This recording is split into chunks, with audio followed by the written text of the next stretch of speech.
Bem, venho trazer para vocês aqui outro capítulo importante do Larry Schweikart, né? Schweikart. É um capítulo de um livro dele que se chama What Would the Founders Say, né? O que os fundadores diriam, né? Que traz essa correspondência do que os fundadores americanos, do que os pais americanos, né? Os pais fundadores americanos diriam a respeito das coisas que estavam sendo feitas naquele momento em 2011. Ou seja, tomar como base, né, os pais fundadores. Muita gente diz que o Brasil não tem pais fundadores, né? Mas isso não é muito verdade. E nós poderíamos aplicar muitos dos conceitos aqui encontrados nesse livro para avaliar o atual Estado brasileiro, né? Esse livro é de 2011, né? Ele começa essa discussão, né, dizendo que em fevereiro de 2009 o Congresso do Obama lançou 787 bilhões de dólares, né? É, e aí, um pacote, né? Mais um desses pacotes emergenciais, igual o Joe Biden está fazendo hoje em dia, né? E aí, um dos primeiros que saíram assim contra isso, né? E que acabou repercutindo nos Estados Unidos foi o Rick Santelli, né? O Rick Santelli disse, é a nova festa do chá, né? Que é um contexto que ficou muito marcado a história dos Estados Unidos. E Rick Santelli, né? Ele é editor da CNBC, né?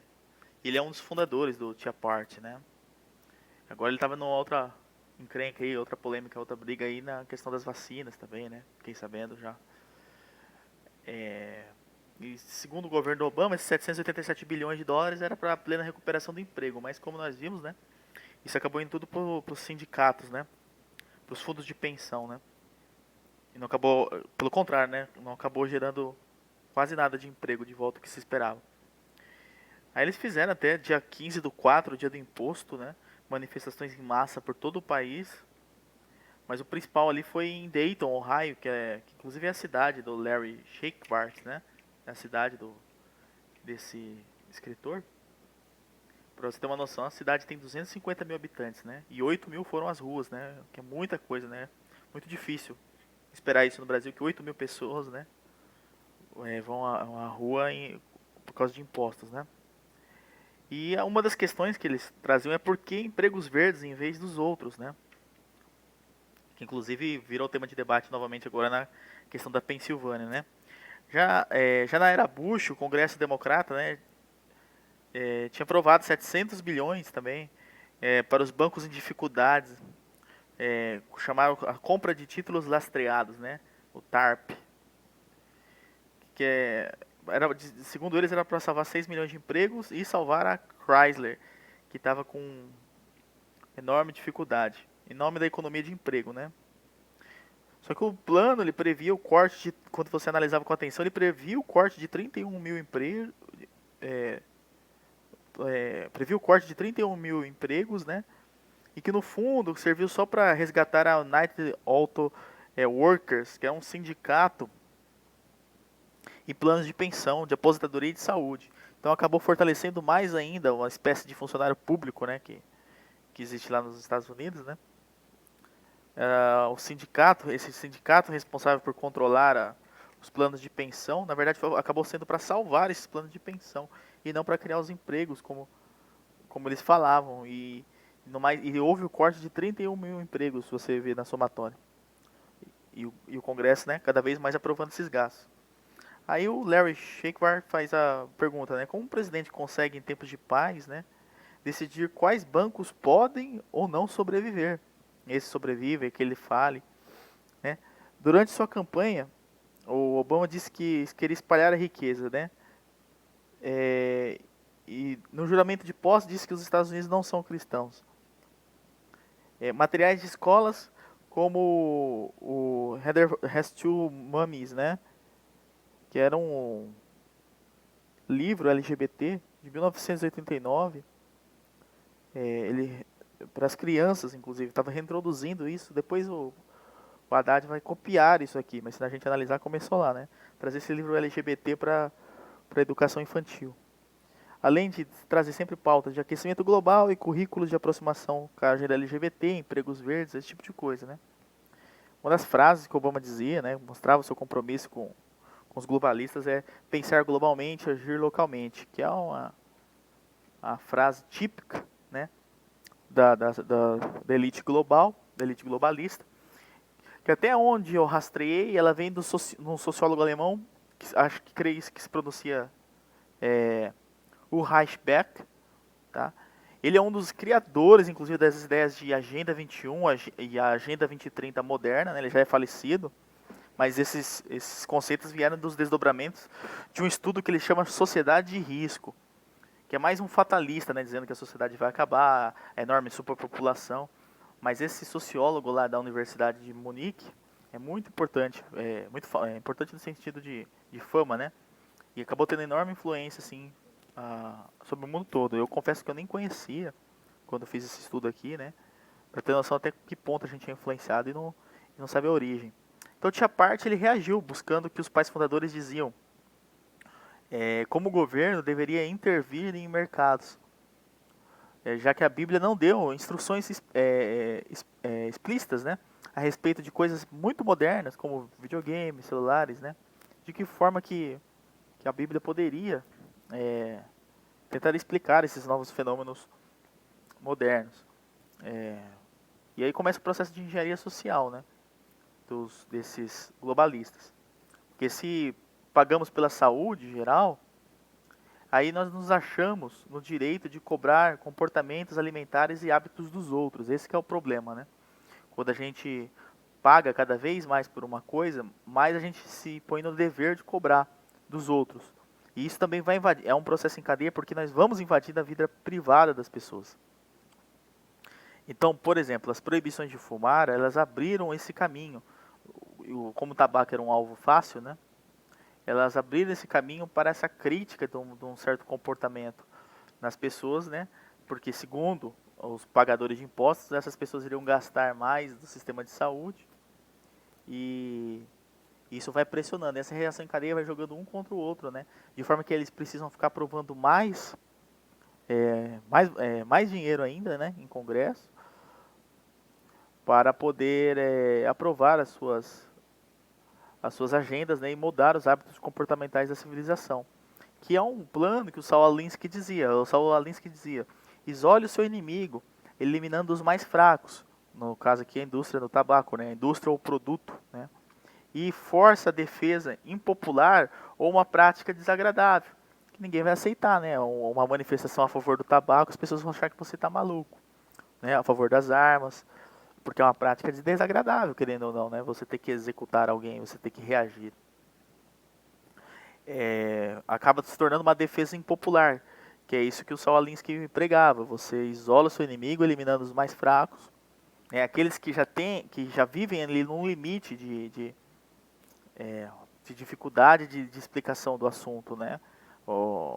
A pena de morte também é outro caso, né? Em top de filmes mostrando, seguindo essa linha do Saul Alinsky, né? Mostrando alguém que era inocente foi pro corredor de morte, né?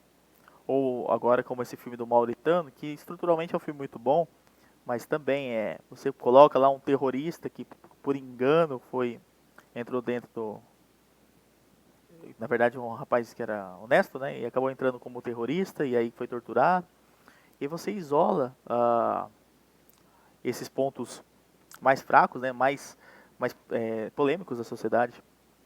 E a confusão acaba armada, porque aí você põe o outro lado para fazer a defesa impopular dessas práticas desagradáveis. É o caso atualmente das vacinas e das máscaras, né? Ninguém vai aceitar a manifestação contra a vacina. Apesar de estar matando muita gente, ninguém vai aceitar porque é uma prática impopular, é uma prática desagradável, né? Como assim, você contra a vacina? Isso sempre pode ser levantado, vira um slogan. Então é um movimento que não para por aí.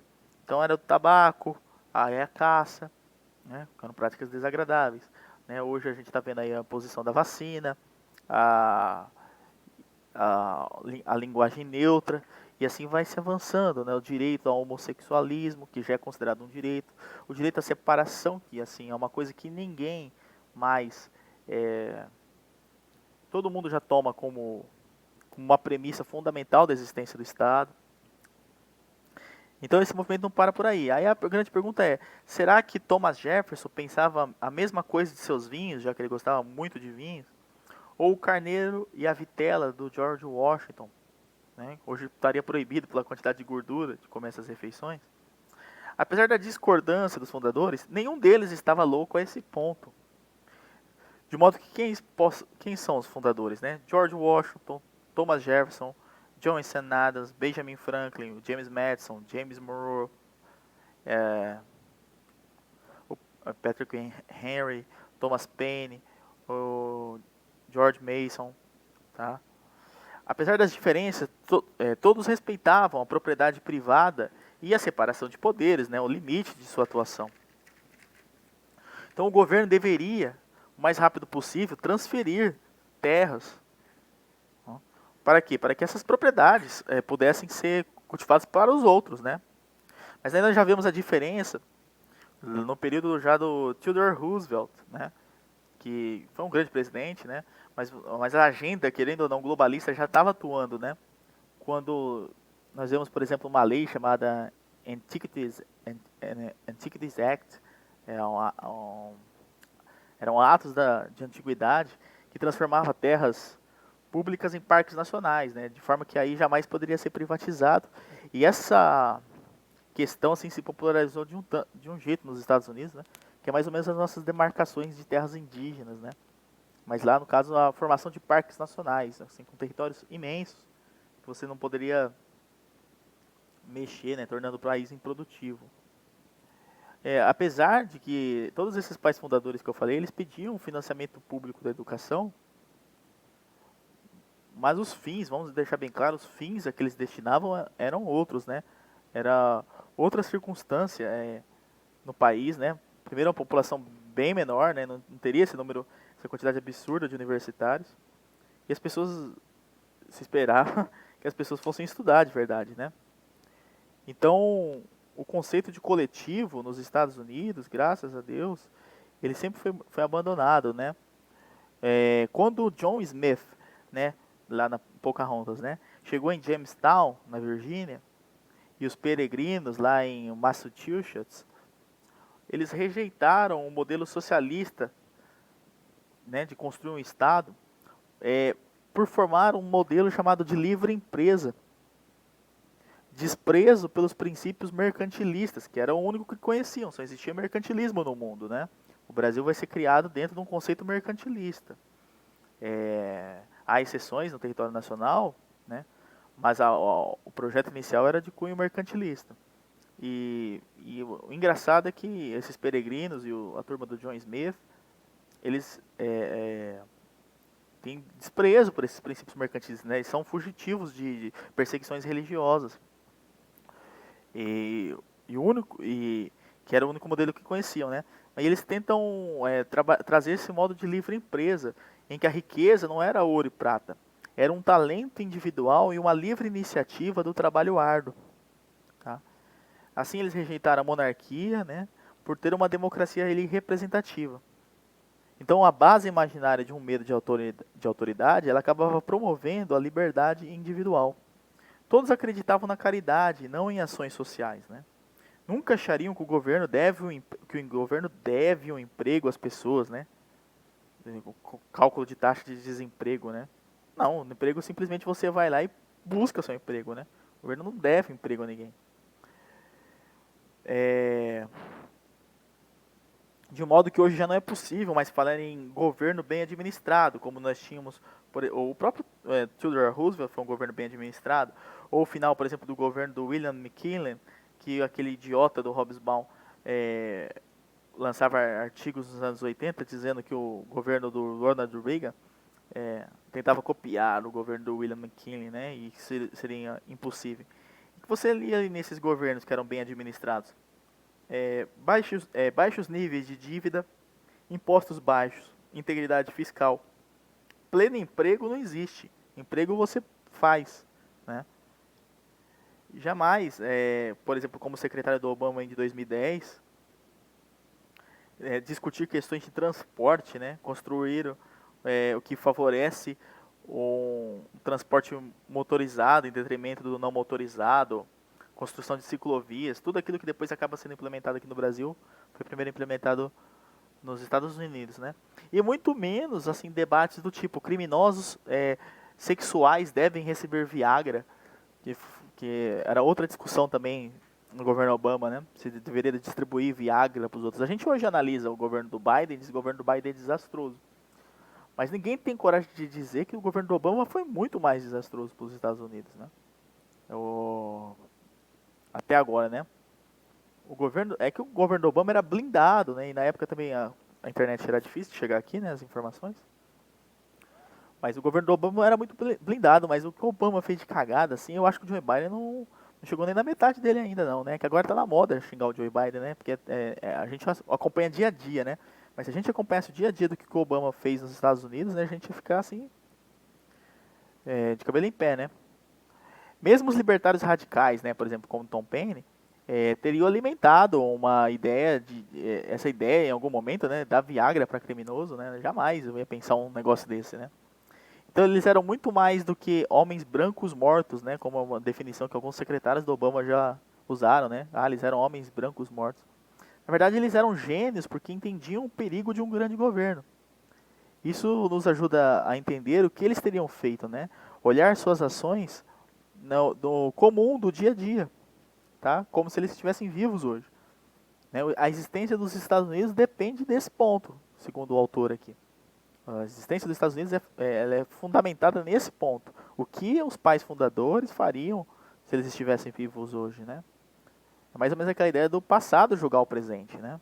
E o Brasil, eu acho que poderia ser colocado no mesmo caminho, né? O Brasil também depende disso. O Brasil tem pais fundadores, né?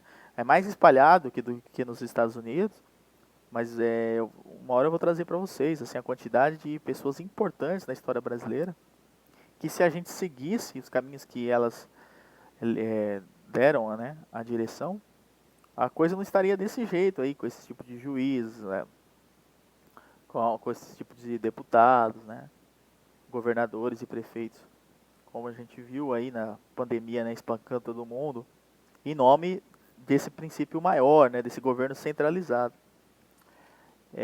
Então era isso que eu queria trazer, né, esse é só um capítulo inicial desse livro, mas é de fundamental importância, né, para entender. Eu acho que esse ponto é fundamental, né? Quanto mais a gente paga por impostos, mais a gente acha no direito de cobrar comportamentos dos outros, né? Já que os nossos impostos estão sendo feitos para custear aquele comportamento das outras pessoas. Então, a pessoa come carne, ela vai ter infarto, é justo que eu pague pelo infarto que ela vai ter, já que eu pago cada vez mais, então proíba de comer carne. E assim vai, né? De modo que você vai direcionando a vontade dessa agenda global, né, aos seus interesses, e os seus comportamentos vão sendo mudados, né, para esse tipo de comportamento aqui, ó, dar Viagra para criminosos, trocar o seu carro por veículos não motorizados, enfim, né, e cada vez mais vai, quer dizer, que é a volta, né, dos princípios mercantilistas, estão voltando os princípios mercantilistas, né, no final é a formação de uma grande corte que gira em torno de um rei, no caso moderno, do presidente, tanto faz, né, de um líder, tanto de um primeiro-ministro, né, então se tem uma corte em torno dele, que são os donos do poder. Isso, 3% da população, né, não chega nem a isso, né, igual na Venezuela, 1% vive bem e os 99% da miséria. Então esse é o caminho que acaba indo, né, as práticas mercantilistas, né. E então, por quê? Porque essas pessoas têm um conceito na cabeça de que riqueza é ouro e prata. No tempo moderno, eles acreditam que riqueza é dinheiro. E vou te falar a verdade. No tempo moderno, a conjugação de riqueza é poder, né? É poder. Eles acreditam que o homem rico é um homem que pode. Né? Então, o talento individual, a livre iniciativa, o trabalho árduo, foi tudo deixado para o lado, né? Então, é uma sociedade que não vai ver nunca virtude e valor em ninguém, né? Então, fica aí a dica aí. Vamos ver se eu trabalho mais capítulos desse livro aqui, que é muito interessante.